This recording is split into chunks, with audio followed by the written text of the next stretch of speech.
Taga saan kayo, te? Taytay Rizal. Oh, malapit lang pala. First time nyo rito o pabalik-balik kayo? First time. Ano naman masasabi mo rito sa Daraitan? Maganda. Kung i-rate mo siya 1 out of 10, masarap maligo? Ingat kayo sa mga bato, baka maano kayo. Tuklasin, ganda ng Daraitan. Dito sa bundok, presko ang hangin.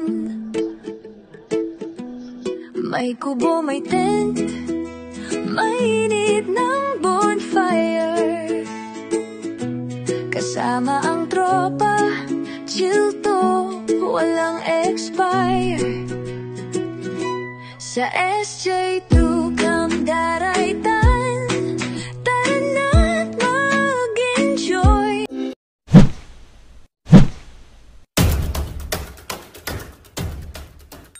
Hi guys! Welcome back here on my YouTube channel. So by the way, ako nga pala si Jan. So for today's video, i-share ko sa inyo guys kung gaano ba karami yung naliligo rito every weekends. So ngayon guys, summer na naman. Kung naghahanap kayo ng papaliguan, unahin nyo na sa bucket list nyo itong SJ2 Camp Daraitan.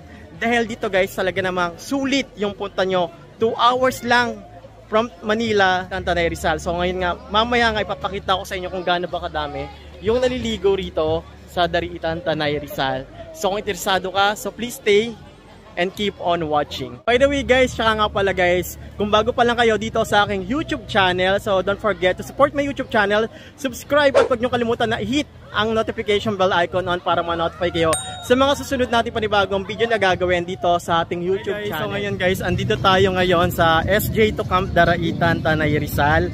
At ngayon papakita ko sa inyo ngayon yung bagong tayong tulay.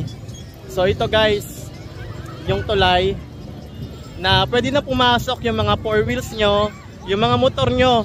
So kung may mga dala kayong mga sasakyan, no problem na kasi pasok na yan sa mga campsite na gusto nyo puntahan. So guys, puntahan natin yung mga naliligo rito. Sobrang dami talaga. So ganito kadami yung naliligo rito. Every weekends talaga namang family bonding yung nagaganap dito. Actually, marami ritong mga campsite na pwede nyong pagpilian. Prepare na lang kung ano, swak na swak sa budget nyo. So, ayan sila guys, oh, mga naliligo.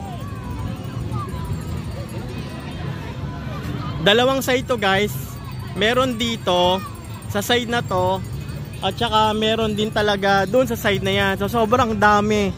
Alam nyo na guys, kapag summer, mas marami talagang dumadagsang tao dito sa campsite. So dito naman puntahan naman natin tong kabilang side para ma-check natin. Uy. Ayan, so dito guys, may mga naliligo rin dito mga bata. Ayan, mga nagtatampisaw. Taga saan kayo, te? Taytay Rizal. Oh, malapit lang pala. First time nyo rito o pabalik-balik kayo? First time. Ano naman masasabi mo rito sa Daraitan? Maganda. Kung i-rate mo siya 1 out of 10? 10. O, 10 daw guys. So, sobrang dami rito. Enjoy ba mga kids? Malamig yung tubig? Masarap maligo? Ingat kayo sa mga bato, baka maano kayo. Ayan si kuya, may kasamang bata. Ha? Vlog. Taga saan ka kuya? Antipolo lang din. Ayan si kuya. So meron pa rito mga mga bata. Ayan o. Sobrang laki ng Daraitan guys, promise. Tsaka dito pwedeng maligo yung mga bata kasi mababaw lang din to. Hello. Taga dito ka? Naligo ka lang din. Masarap ba maligo? Okay no, sabi ng mga bata masarap. Sabi ng bata masarap maligo.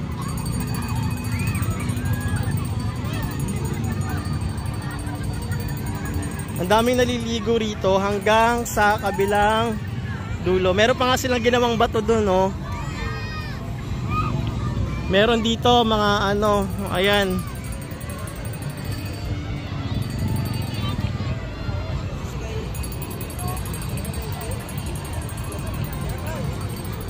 Dito ako nagpapaago simula SJ to Camp Daraitan, guys. So pag dito nagpaagos kayo, dito yung bagsak nyo, papunta na to guys sa Tinipak River. Ayun o, naliligo sila kuya. Konektado rin to sa SJ to Camp, guys. Itong campsite na to.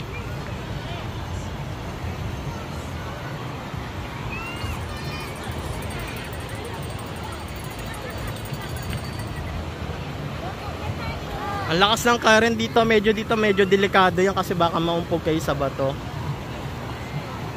Ayan, ganito rito guys kapag summer. Every Saturday, Sunday. Lalo na pag pag wala nang pasok, I'm sure mga estudyante. Maligo ka? Masarap maligo? Ayan, ang dami. Kaya guys, kung naghahanap kayo ng papaliguan ngayong summer guys, kasama yung pamilya, unahin nyo na sa bucket list tong SJ to Camp Daraitan. At talaga naman mag-enjoy kasi marami rin naman activity kayong pwedeng gawin dito. Pwede kayong mag-trekking, pwede kayong magpa-agos or water tubing. Ang mas maganda rito guys, huwag nyo kalimutan pumunta sa Tinipak River. Kasi isa sa mga tourist spot dito, yung Tinipak River, pati yung papuntang Tinipak Cave. Meron ditong Tinipak Cave, talaga namang magugustuhan nyo at may-enjoy nyo yung paglalakad.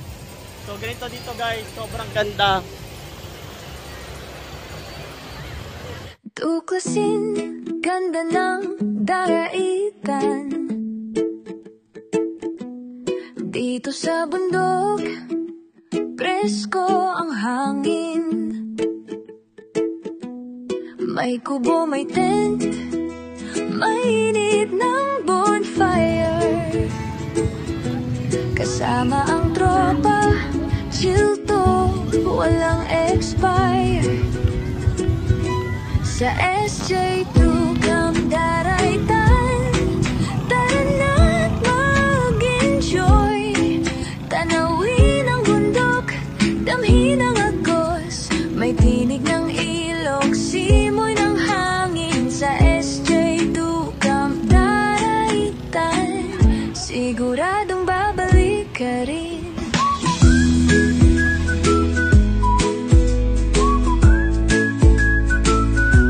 Mula Tinipak River hanggang Heart Peak,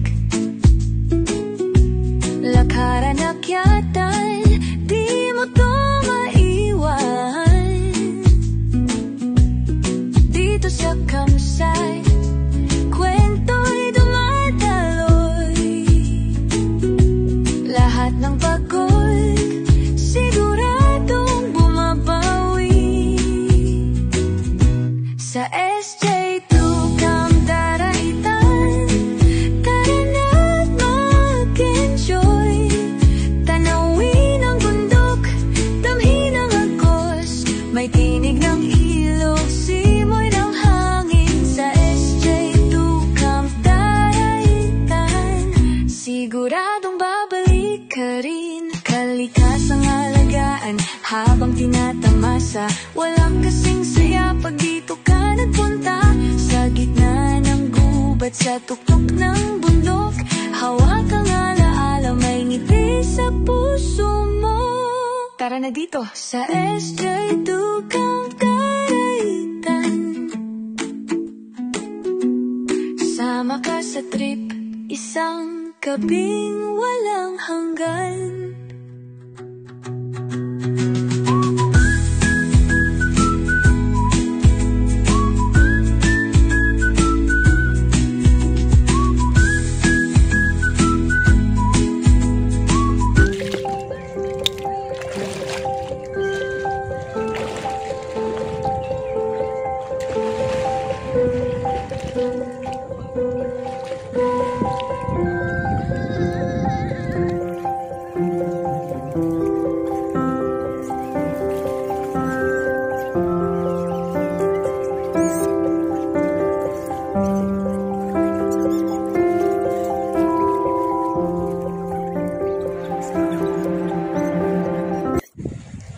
So guys, try natin dito. Uy, ang talahib, men. Masakit pa naman sa balat to.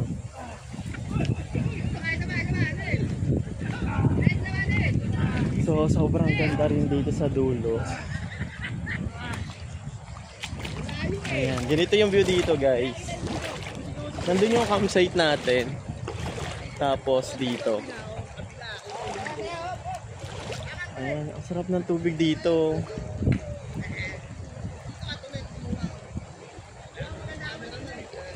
Ang ganda ng view. Ang ganda!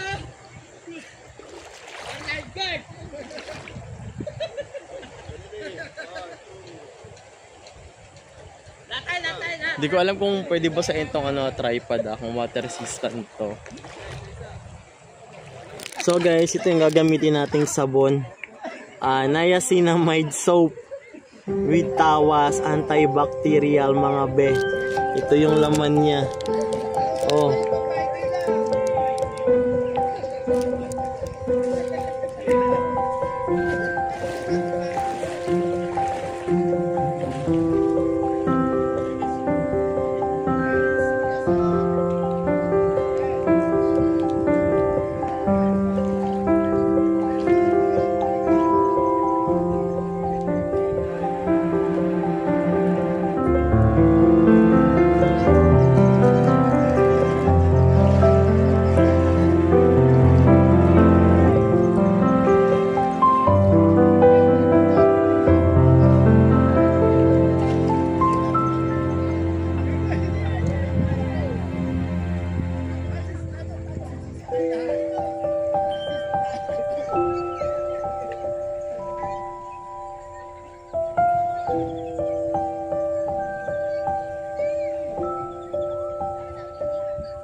Hi guys, so ayan. So guys, andito tayo ngayon sa medyo bandang dulo to guys. Pero masasabi ko sa inyo, sobrang ganda rito. Puntahan nyo rin to kapag nandito kayo sa may SJ2 camp na talaga namang mapapawaw din kayo rito. Pakita ko sa inyo guys. Ayan.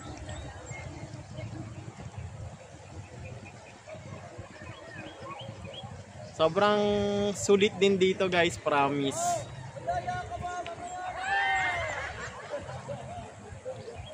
Diba ang ganda? Sulit dito. Lakad lang kayo ng onte. Tapos pupunta na kayo rito. Forward lang kayo.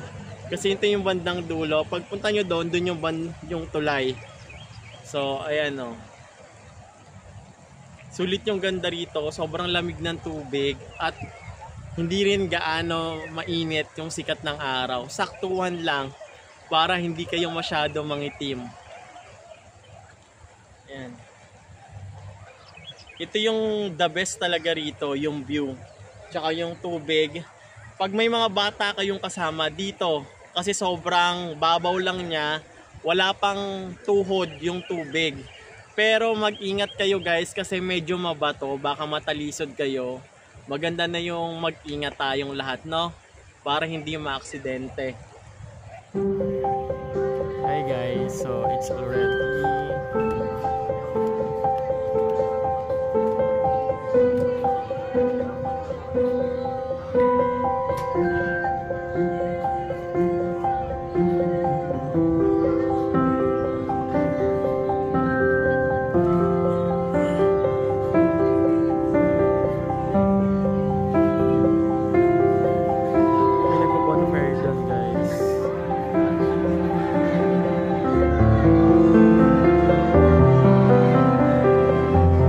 Hi guys, so dito tayo ngayon naka-check-in sa Tropical. So kapag gabi guys, sobrang lamig dito sa Tropical at may nag-iinom sa baba. So yung view ko rito guys, ayan, kapag Tropical. Pag dito kayo sa Tropical guys, ito yung magiging view nyo. Ito yung river, Agos River. Tapos kung nakikita nyo dito, yan yung mountain kapag gabi. So nakita nyo, sobrang lamig dito. Grabe. Partida yan guys. Ano ba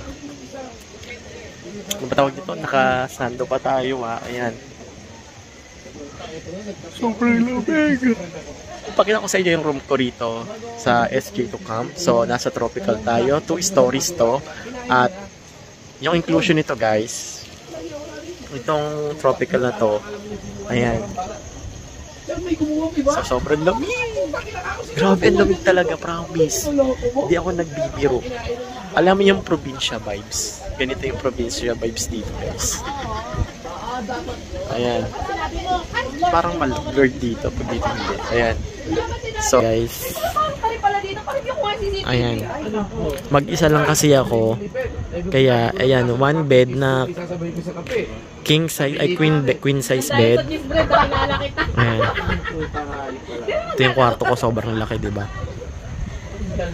Tapos meron pa rito second room.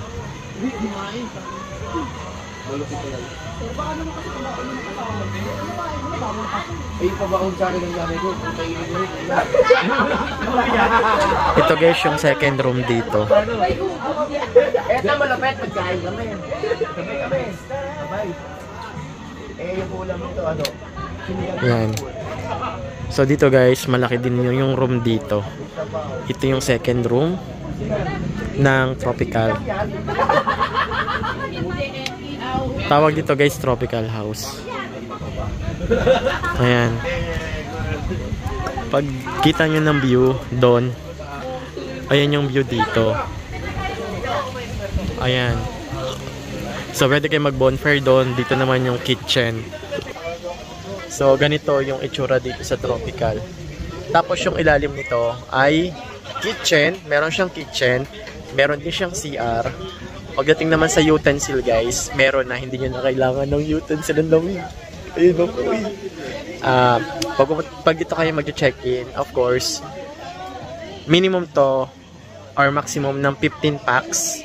So, affordable to. Magkano lang naman to guys. Good for 15 packs. Tapos malaki na rin yung room nyo.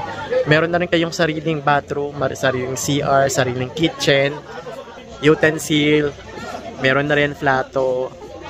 Lahat kompleto na. Parking fee, libre. Free parking fee, at saka free entrance. Pagdating naman sa pagkain, yung corkage fee, wala po kayong babayaran sa corkage fee. Kahit ano pong pagkain, pwede nyo dalhin. Luto man or hindi. Tapos, ang maganito, yung kung meron kayong dalang 4 wheels at saka motor, eh pasok na rito sa loob ng campsite. Siguro ang babayaran nyo lang is yung rent ng overnight, pwede rin day tour. And yung sa may tulay, magbabayad na kayo ng environmental fee. So, ayan, ganito kaliwanag dito. Sobrang laki dito, guys. Patayin na natin yung ilaw kasi sobrang lamig. Ayan, ganito dito. Uy, lamig. Maybe this time. Ito yung kwarto natin. Dito naman may bintana rin. Ayan. So, probinsya vibes dito, guys.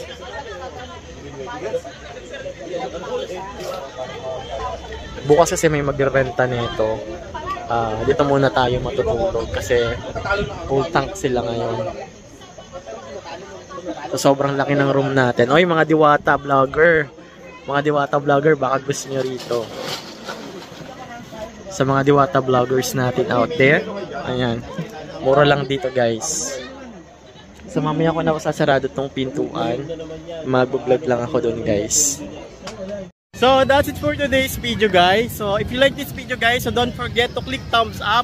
At huwag nyo kalimutan na i-hit ang notification bell icon on para ma-notify kayo sa mga susunod natin panibagong video na gagawin dito po sa aking YouTube channel. At kung meron kayong question or suggestion, mag-comment lang kayo dyan sa ibaba at babasahin natin yan. At sasagutin natin yung mga question nyo sa abot ng aking makakaya. So, dito guys, Daraitan guys, sobrang may enjoy nyo yung paliligo rito. Basta lagi nyong tatandaan, mag-ingat. Kahit saan man kayo magpunta, lagi tayong mag-ingat. At yun lang guys, thank you for watching at see you on my next video. Bye-bye!